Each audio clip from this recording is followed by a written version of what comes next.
నమస్తే సోదరిమణులారా సోదరులారా. మన తెలంగాణ రాష్ట్ర ముఖ్యమంత్రి రేవంత్ రెడ్డి గారు కేరళ ఎన్నికల మేనిఫెస్టో కాంగ్రెస్ ఎన్నికల మేనిఫెస్టో విడుదల చేయడానికి వెళ్ళిన సందర్భంగా చాలా విచిత్రాల మాటలు మాట్లాడటం జరిగింది. అసలు సాధారణ అవగాహన లేని మామూలు గ్రామీణ ప్రజలు అవగాహన లేని వాళ్ళు ఎవరైనా ఉంటే, రాజకీయ అవగాహన పరిపక్వత లేని వాళ్ళు మాట్లాడినట్టుగా ఇతను మాట్లాడటం అనేది జరిగింది.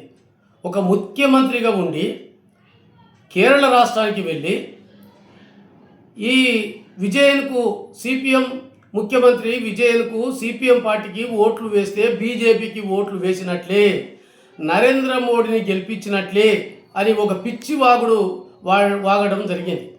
వాస్తవంగా పిచ్చోళ్ళు మాట్లాడినట్లే ఆ పిచ్చోళ్ళకి రాయిస్తే ఎవరికైనా వేయవచ్చు. ఆ పద్ధతిలో అతనికి పెద్దరికం ఇచ్చిండ్రు. ఆడ మొత్తం ఏదంటే ఆ ఎన్నికల మేనిఫెస్టో సందర్భంగా మొత్తం తెలంగాణను నేను ఉద్ధరించిన, తెలంగాణకు వచ్చి నేర్చుకోండి, తెలంగాణలో వచ్చి నేర్చుకోండి, మేము మొత్తం 6 గ్యారెంటీలు అమలు చేసినామని చెప్పి చాలా ఘనంగా మాట్లాడడం అనేది జరిగింది. ఆడ ఏమి అంత అమాయకులు లేరు. ఆడ మన తెలంగాణలో 76% అక్షరాస్యత ఉంటే కేరళలో 100% అక్షరాస్యత ఉంది. ఆడ అవగాహన ఎక్కువ, విజ్ఞానవంతులు ఎక్కువ, మేధావులు ఎక్కువ. ఆడ ఈయన చెప్పినట్టుగా బీజేపీకి సిపిఎంకు ఎలాంటి సంబంధం ఉందో స్పష్టంగా అర్థమవుతుంది వాళ్ళకు. ఈయన చెప్పిన మాటను ఎవరు ఖాతరు చేయరు. వాస్తవంగా ఈ రోజు వరకు ఈ సిపిఎం పార్టీ అడ్డుకోవడం వల్లనే కేరళలో కానీ మిగతా సిపిఎం పార్టీ ఎక్కడ బలంగా ఉంటే అక్కడ మతోన్మాదులు పెరగలేదు, మత ఘర్షణలు జరగలేదు. కేరళ రాష్ట్రంలో ఈ 10 ఏళ్ల కాలంలోన ఒక్కటి కూడా మత ఘర్షణ జరగలేదు. మతోన్మాదులు బెచ్చరిల్లిపోవడానికి అవకాశం ఇవ్వడం లేదు. కానీ ఇదే కాంగ్రెస్ వాళ్ళు అదే కేరళలో ఆర్ఎస్ఎస్ వాళ్ళకు అవకాశం ఇవ్వాలి, వాళ్ళు సంబంధించి విన్యాసాలు చేసుకోవడానికి, శాఖ నడుపుకోవడానికి అవకాశం ఇవ్వాలని చెప్పి కాంగ్రెస్ కేరళ రాష్ట్ర మాజీ అధ్యక్షులు ఆ పద్ధతిలో అక్కడ సిపిఎం పార్టీకి డిమాండ్ చేయడం జరిగింది. అదేవిధంగా త్రిపుర రాష్ట్రంలో 2% ఓట్లున్న బీజేపీ 2018లో 25% ఉన్న కాంగ్రెస్ ఒక్కటైపోయి కాంగ్రెస్ను మొత్తం మూత పెట్టేసి బీజేపీ పార్టీగా తయారైపోయి అక్కడ సిపిఎం పార్టీని దెబ్బతీసి అక్కడ బీజేపీ ప్రభుత్వం వచ్చింది. ఇప్పుడు అక్కడ కాంగ్రెస్ పుట్టగతులు లేవు, కాంగ్రెసే లేదు. కాబట్టి కేరళ రాష్ట్రంలో కూడా అదే పద్ధతిలో ప్రయత్నాలు చేస్తూ ఉన్నారు. మొన్న తిరువనంతపురంలో మేము గెలిచినమని గొప్పలు చెప్పుకుంటుంది బీజేపీ. దానికి కారణము ఈ కాంగ్రెస్ లోపాయికారి ఒప్పందము. కాబట్టి కాంగ్రెస్ సహకారం వల్ల తిరువనంతపురం వచ్చింది, లేకపోతే అక్కడ బీజేపీకి అవకాశం లేదు.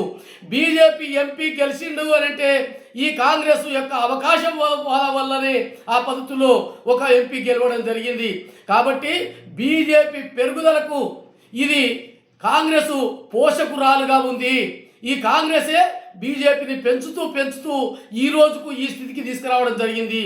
బీజేపీ అనేది ఒక మత ఉన్మాదుల పార్టీ, అది ఒక రాక్షసుల పార్టీ, అది మతోన్మాద పార్టీని ఈ కాంగ్రెస్ రాహుల్ గాంధీ కూడా ఈ సిపిఎంకు ఈ బీజేపీకి సంబంధం ఉంది, లోపాయికారి ఒప్పందం ఉంది అని అంటాడు. అసలు ఇంతనని అవగాహన ఉందే? ఈ పద్ధతిలో మాట్లాడడానికైనా కొంత ఒక్క ఓటు కోసం, ఒక్క అధికారం, ఒక్క రాష్ట్రం కోసం వాస్తవంగా కనీస అవగాహన ఉంటే ఇండియా కూటమికి మద్దతు ఇచ్చేది ఈ సిపిఎం పార్టీ, ఈ లెఫ్ట్ డెమోక్రటిక్ ఫ్రంట్ మాకు మద్దతు ఇచ్చేయనే కనీస సోయి లేకుండా ఆ బీజేపీని పెంచేదానికి, ఎన్డీఏని పెంచేదాని కోసము ఈ ప్రయత్నము రేవంత్ రెడ్డి కానీ అదేవిధంగా రాహుల్ గాంధీ కానీ చేయడం అనేది జరుగుతూ ఉంది. ఇది చాలా ప్రజలు అర్థం చేసుకుంటున్నారు, అర్థం చేసుకోవాలి. ఈ బీజేపీ కాంగ్రెస్ ఒక్కటే. కాబట్టి మనం అర్థం చేసుకోవాలి. తెలంగాణలో నేను చాలా గొప్పగా సాధించిన అంటున్నాడు. వాస్తవంగా వాళ్ళు 100% అక్షరాస్యత కేరళలో సాధించారు. ఇక్కడ 76% అక్షరాస్యత. అక్కడ ప్రభుత్వం మొత్తం విద్య ఉన్నత విద్య కానీ అదేవిధంగా ప్రాథమిక విద్య కానీ మొత్తం విద్య ఉచితంగా ఇస్తూ ఉన్నారు. అదేవిధంగా వైద్యం పూర్తిగా వైద్యం మొత్తం ప్రభుత్వ పరంగా నడుస్తూ ఉంది. ప్రతి ఒక్కరికి ఇల్లు లేనోడు లేకుండా చేసిండ్రు, అందరికి ఇల్లు ఇచ్చిండ్రు. అక్కడ కేరళలో నీవు ఇచ్చినవా? నీవు 30 లక్షల మంది ఇల్లు లేని వాళ్ళు ఉండరు, 30 లక్షల కుటుంబాలు నీవు ఇచ్చింది ఎన్ని? నీవు వేలల్లో ఇండ్లు ఇస్తే వాళ్ళు లక్షల్లో ఇచ్చిండ్రు. ఆడ 64,006 కుటుంబాలు దరిద్రులు ఉండరు అంటే అది గుర్తించి ఒక 2 ఏళ్ళు కట్టుగట్టి పట్టుదలతోన వాళ్ళను పేదరికం నుంచి విముక్తి చేయడం జరిగింది. దరిద్రం నుంచి బయటికి తీసుకొచ్చిండ్రు. అది డైరెక్ట్గా ప్రభుత్వం ప్రకటించింది. నవంబరు 2024 ప్రకటించింది. మేము దారిద్ర్యం లేని రాష్ట్రంగా మారినామని చెప్పి ప్రకటించిండ్రు. నీకు ఆ దమ్ముందే? దారిద్ర్యం లేని రాష్ట్రం ఉందా? ఇది తమిళనాడు. అదేవిధంగా కేరళ రాష్ట్రం అన్ని రంగాల్లో ముందుంది అని అనేక నివేదికలు తెలియజేస్తూ ఉన్నాయి. అవినీతి లేని రాష్ట్రంగా ఉంది. అదేవిధంగా విద్య, వైద్యం, తర్వాత మానవాభివృద్ధి అన్ని రంగాల్లో కూడా ముందున్నది కేరళ రాష్ట్రం. కనీసం వివక్షత లేదు. దళితులు కానీ బీసీలు కానీ ఈ పూజారులుగా ఉన్న రాష్ట్రం ఏదైనా ఉంది అంటే దేవాలయాల్లో పూజారులుగా కేరళ రాష్ట్రం ఒక్కటే. అదేవిధంగా ఈ దేశానికే తలమానికంగా ఆదర్శంగా ఉన్న రాష్ట్రం ఏదైనా ఉంది అంటే అది కేరళ రాష్ట్రము. కాబట్టి కనీస అవగాహనతో మాట్లాడాలి. ఒక దగ్గరికి పోయినాము అంటే మనం ఎంత, మన చైతన్యం ఎంత, మన స్థాయి ఎంత, మన రాష్ట్రంలో మనం చేసిన అభివృద్ధి ఎంత అని చూసుకొని మాట్లాడాలి. వాస్తవంగా నువ్వేం చేసినావు? 6 గ్యారెంటీల్లో ఒక్కటి బస్సు పాస్ మాత్రమే, మహిళలకు ఆధార్ కార్డుతో బస్సు ఫ్రీ అన్నావు. కానీ బస్సుల సంఖ్య పెంచలేదు. దాంతో మహిళలు సంబంధించి సిగర్ పట్టుకొని కొట్లాడుతున్నారు. నీవు బస్సుల సంఖ్య పెంచనందుకు మొగోళ్లకు సీట్లు లేకుండా ఉంటున్న పరిస్థితి ఉంది, మహిళలకు సీట్లు లేకుండా ఉంటున్న పరిస్థితి ఉంది. కిక్కిసిపోతున్నారు బస్సుల్లో. హైదరాబాద్ నుంచి వనపర్తి వరకు వాళ్ళు నిలబడి రావాల్సిన పరిస్థితి గోచరించింది. కాబట్టి నీవు బస్సుల సంఖ్య పెంచలేదు. అదేవిధంగా ప్రతి మహిళకు 2,500 రూపాయలు ఇస్తా అని చెప్పినావు. ఇచ్చినవా? 2 రూపాయలు ఇవ్వలేదు. అదేవిధంగా అవ్వతాతలకు 4,000 ఇస్తా పింఛన్ అన్నావు, 4 రూపాయలు పెంచలేదు. అదేవిధంగా వికలాంగులకు 6,000 పింఛన్ ఇస్తున్నావు, 6 రూపాయలు పెంచలేదు. అదేవిధంగా 2 లక్షల ఉద్యోగాలు ఇస్తున్నావు, 2 ఉద్యోగాలు కొత్తగా ఇవ్వలేదు. నీవు చెప్పుకుంటున్నావు ఏదో నేను ఇచ్చిన 60,000 ఇచ్చిన. ఈ 60,000 ఇవ్వడానికి వాళ్ళు బీఆర్ఎస్ వాళ్ళు పునాది వేసిండ్రు, గోడ మీద చెత్తేసినవు నీవు. అంతేగాని నువ్వు పెద్దగా నేను సాధించినని చెప్తున్నావు. కాబట్టి నీవు కొత్తగా నోటిఫికేషన్ వేసి నీవు కొత్తగా 2 లక్షల ఉద్యోగాలు ఇచ్చినవా? కనీసం అవగాహన లేదు. ఈ బీజేపీ వాళ్ళు 2 కోట్ల ఉద్యోగాలు ఇస్తారని మోడీ చెప్పిండు, 2 లక్షల ఉద్యోగాలు పీక్ పారేసిండు ఏడాదికి.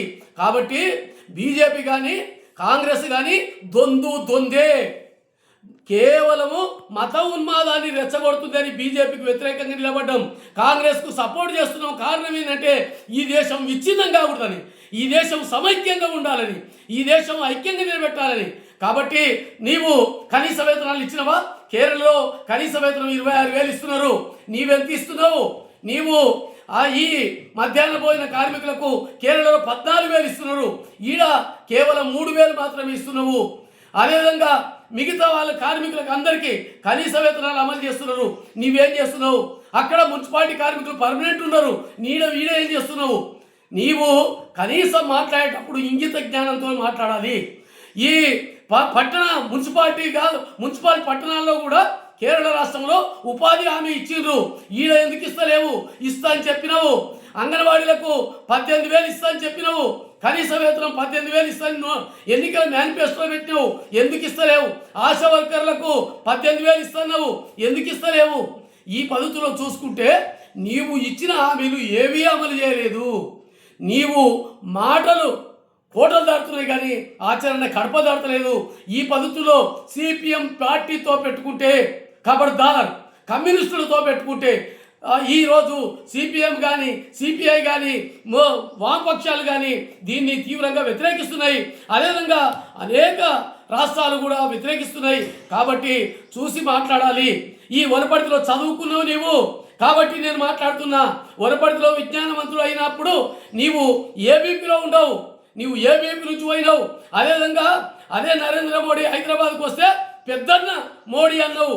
కాబట్టి నీకు పెద్దన్న, నీకు ఆయనకు సంబంధము, అంతే తప్ప సిపిఎం పార్టీకి బీజేపీకి నక్కకు నాగలోకానికి ఉన్నంత తేడా ఉంది.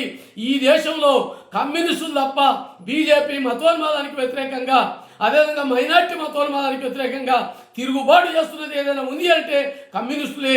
కనుక్కొని మాట్లాడు. ఈయననేమో కమ్యూనిస్టుల ఓట్లు కావాలి నీకు, కేరళలోనేమో కమ్యూనిస్టులు ఓడించాలి. ఇదే నీ సూత్రం, ఇదెక్కడి న్యాయం? కాబట్టి ఆలోచన చేసి మాట్లాడాలని చెప్పి తెలియజేస్తూ ముగిస్తున్నా.